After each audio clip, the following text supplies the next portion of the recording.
Clint Weimer is on the line with us this morning, Superintendent of the Marion Center School District, and our visit is presented by Marcus & Mack, voted Best Law Firm and Best Personal Injury Lawyer 4 years in a row in the Best of Indiana County contest. You can visit them online at marcusandmack.com. Clint, good morning.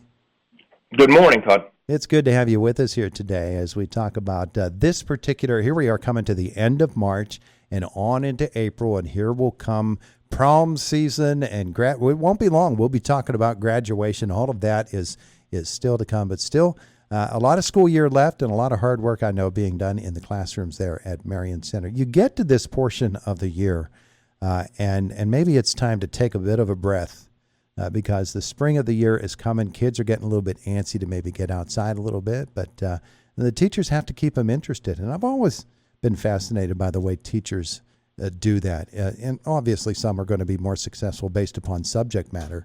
But it's really, it's not an easy thing to keep kids engaged when you get this far into a school year.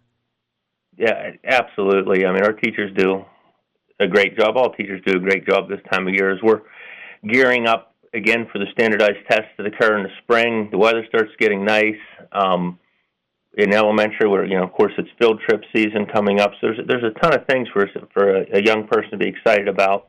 But still, the art of delivering the instruction and keeping academics as a focus as we move into such a high-stakes time of year when it comes to the standardized testing and academics and all the hard work that the teachers and kids have put in throughout the year, kind of all comes together here over the next couple months.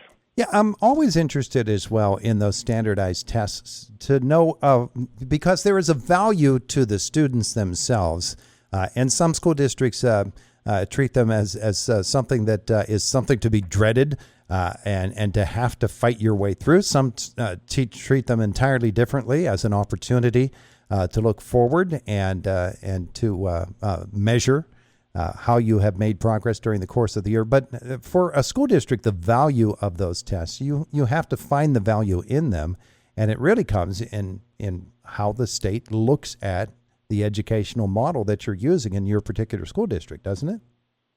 Yeah, absolutely. And we do put high stakes value into them, but we take out of them really what it's worth. And it's always a bouncing ball. They've changed so much on us over the years, and especially just last year, we moved to all electronic testing. It was not mandatory last year, but it is this year, so we got out ahead of it for a year.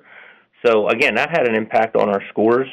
But we look through that, and we try to determine what's best for our kids and make instructional decisions based on the data just to improve our academics and the delivery of our instruction for our kids.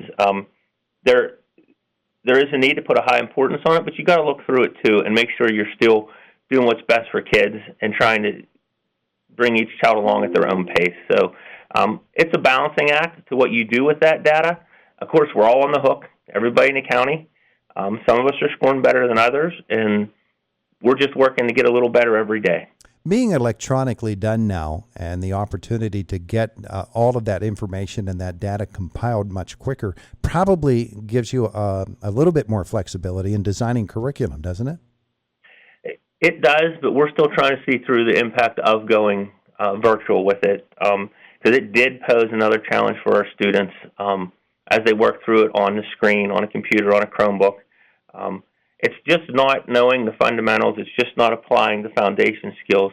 It's just the multiple steps, and now they're going to put the technology component into it and be able to navigate that screen and the timers that are embedded within the program. So it just adds a whole other layer to the game we're playing. Do teachers and does the school district as a whole design the curriculum that you're following around those tests as they approach? Or, in other words, do you prepare for those standardized tests, or do you just let them happen and trust in the education as it has been progressing through the year? Well, a little bit of both, but mainly our entire curriculum is designed around the standards set forth by the state.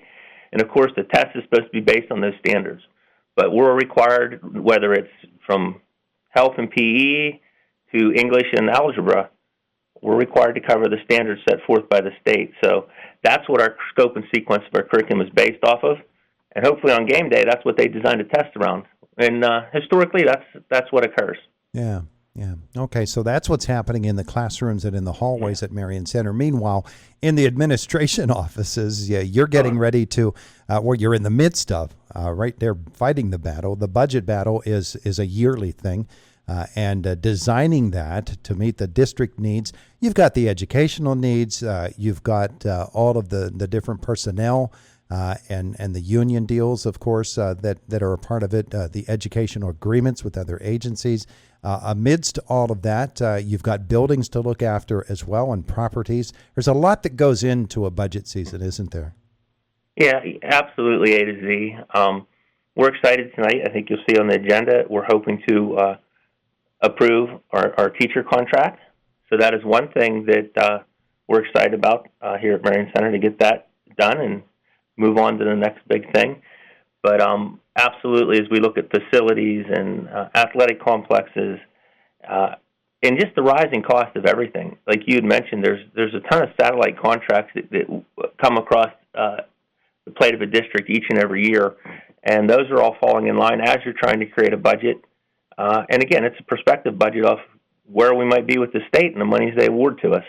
Yeah. Yeah, that's all a part of it. You mentioned the athletic facilities, and there is a proposal to make an artificial turf field out of Dr. John R. Molino Stadium. And you know the ins and outs of that. We don't. We just see that it appears on the agenda for tonight. What would be the advantage of having an artificial turf field there? You know, that's been an ongoing debate with schools across the country for years and years. For here at Marion Center, I feel it's a massive win for us, just for the utility of the field, Todd. At this time of year, as you can see what the weather's doing out there, as of last week, our baseball and softball team had only been able to get outside one time.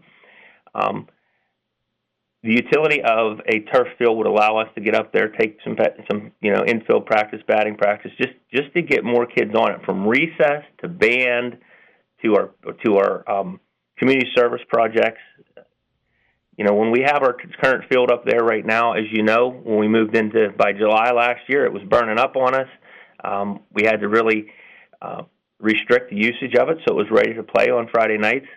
When you're looking at an artificial turf field, it just provides more time that kids can utilize it. We can get more athletes. We can get more community members. We can get just about get all of our programs more access to be ready to compete at a higher level if we have a utility field that we don't have to fight the weather as much with.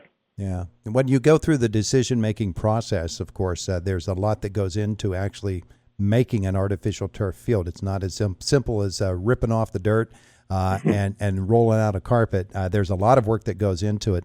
Time frame-wise, are you comfortable that if the school board decides that that's the direction to go, that you can get it done in time for football season? We're getting ready. I believe tonight we're going to establish a committee. I believe it will not occur for the fall for this coming season. It will be the following. We're going to take a year of planning to get all the permits. Most of the permits take at least 6 months to get.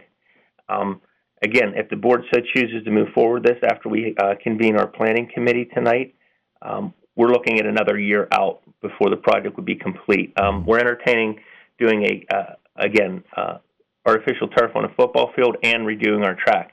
We were planning to redo the track as early as this summer, but now that there's interest for turfing the field, it may be an all-inclusive project that we, again, push out to the following school year to make sure it's the proper planning goes into it and we can do a quality project for the community here. Yeah. All right. So as we were talking about budget and we sort of hovered over that subject for a moment or so, are you comfortable with the condition of the buildings and everything else within the school district in terms of facilities right now?